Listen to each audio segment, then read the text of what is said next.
Free fire প্লেয়ারদের এমন কিছু পাওয়ার বা ক্ষমতা রয়েছে যে ক্ষমতাগুলো সাধারণ মানুষ কেন, দেশের মন্ত্রী, মিনিস্টার, রাষ্ট্রপতি কারোরই নাই। সেই ক্ষমতাগুলো তোমাদের সামনে এখন তুলে ধরবো। তো নাম্বার 1-এ এদের যে ক্ষমতাটা রয়েছে সেটা হচ্ছে এরা যে কোনো সময় যে কোনো মুহূর্তে, সেটা হোক রাত 12টা, রাত 1টা, রাত 2টা, অথবা ভোরবেলা অথবা দুপুরবেলা, যে কোনো সময় প্লেনের টিকিট কাটা ছাড়া এরা বিমানে উঠতে পারে বা প্লেনে উঠতে পারে। অর্থাৎ বলতে গেলে এদের জন্য কিন্তু সবসময় বিমান রেডি করাই থাকে। এই যে ক্ষমতা, এই ক্ষমতা কিন্তু কোনো দেশের মন্ত্রী, মিনিস্টার, রাষ্ট্রপতি কারোরই না। নাম্বার 2, এদের যে ক্ষমতাটা রয়েছে সেটা হচ্ছে কোনো প্রকার গাড়ি চালানো শেখা বাদেই এদের কাছে যে গাড়ি আসুক এরা সেই গাড়ি চালাতে পারে। সেটাও কার বা মার্সিডিজ, বাইক বা মিনি ট্রাক, সকল ধরনের গাড়ি কিন্তু এলাতে চালাতে পারে। এদের এই গাড়ি চালানোর জন্য কোনো প্রকার অভিজ্ঞতার প্রয়োজন পড়ে না। এই গাড়িগুলো চালানোর জন্য এদের কোনো প্রকার ড্রাইভিং লাইসেন্স নাই, গাড়ির কাগজপাতি নাই। শুধু তাই নয়, এরা যখন বাইক চালায় এরা কোনো প্রকার হেলমেট ইউজ করে না। তারপরেও কিন্তু কোনো প্রশাসনের ক্ষমতা নাই যে এদের গাড়ি আটকানো, এদের নামে মামলা দেওয়া। গাড়ি চালানো অবস্থায় এদের সামনে যদি কোনো মানুষ চলে আসে, সেই মানুষকে গাড়ি দিয়ে চাপা দিতে এরা একটুও দ্বিধাবোধ করে না। গাড়ি নিয়ে কাউকে চাপা দিতে পারলে এরা একটা পৈশাচিক আনন্দ পায়। এমনও ফ্রি ফায়ার প্লেয়ার আছে যারা গাড়ি নিয়ে ঘুরে বেড়ায় শুধুমাত্র কাউকে চাপা দেওয়ার জন্য। শুধু তাই নয়, এরা যেখানে যে গাড়ি পায় সেই গাড়ি কিন্তু নিয়ে নেয়, সেটা হোক নিজের অথবা অন্যের। যেমনটা দেখো, এখানে গাড়ি নিয়ে ঘুরে বেড়াইতে বেড়াইতে সামনে একটা গাড়ি পেলো, কার গাড়ি সেটা জানার দরকার নেই, নিয়ে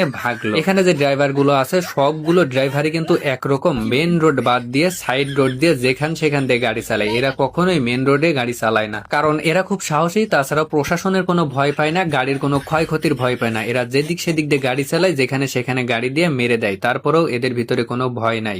নাম্বার 3, এদের যে ক্ষমতাটা রয়েছে সেটা হচ্ছে এরা প্রকাশ্যে ঘাড়ে অথবা হাতে অস্ত্র নিয়ে ঘোরে, আবার সেই অস্ত্র দিয়ে সামনে যাকে পায় তাকেই কিন্তু মারে। যেমন দেখো, নিচে একটা সাধারণ মানুষ রয়েছে আর এই ব্যক্তিটা উপর থেকে কিভাবে ওই সাধারণ মানুষটাকে মেরে দিল। এদের ভিতরে কোনো মায়া মমতা বলতে কিছুই নেই। এত কিছু করার পরেও যে সরকার এদের বিরুদ্ধে কোনো ব্যবস্থা নেবে, কিন্তু তা করে না। সরকারও এদের দেখে ভয় পায়। আর প্রশাসনের কথা কি বলবো, প্রশাসন এই চোখ বুঝে থাকে সবকিছু দেখার পরেও। সাধারণ যেসব মানুষ আছে তারা কিন্তু মারামারি দেখলে ভয় পায়, কিন্তু ফ্রি ফায়ার প্লেয়াররা কখনোই মারামারি দেখে ভয় পায় না। এরা আরো তাকে থাকে যে কোথায় মারামারি হচ্ছে। যদি মারামারি দেখে তাইলে এরা তার ভিতরে চলে যায়, যাওয়ার পরে ওই যে মারামারি করছে তাদেরকে ধরে মারে। যেমনটা দেখো, উপরে কিছু ব্যক্তি মারামারি করছিল, এই বেচারা বুঝতে পেরে গাড়ি নিয়ে যাচ্ছিল, গাড়ি থেকে নেমে পড়েছে। নামার পরে এর ঘাট থেকে বন্দুকটা হাতে নেয়, নেওয়ার পরে ওই যে মারামারি করতেছে তাদের ধরে মারা শুরু করে। এবং ওইখানে কিন্তু একটা আদমরা হয়ে পড়েছিল, সেটাকে তো পুরোপুরি মেরে দিল। আর এই পাশে যেটা ছিল ওটাকে মারার জন্য দেখো স্কাইলারের ইউজ করে সামনে একটা গুলাল মেরে কিভাবে বেরোয় গেল তাকে মারার জন্য। এবং অলরেডি ওইখানে কিন্তু সোনিয়া ক্যারেক্টার হয়েছিল, তাও কিন্তু ছাড় দিইনি। যতক্ষণ না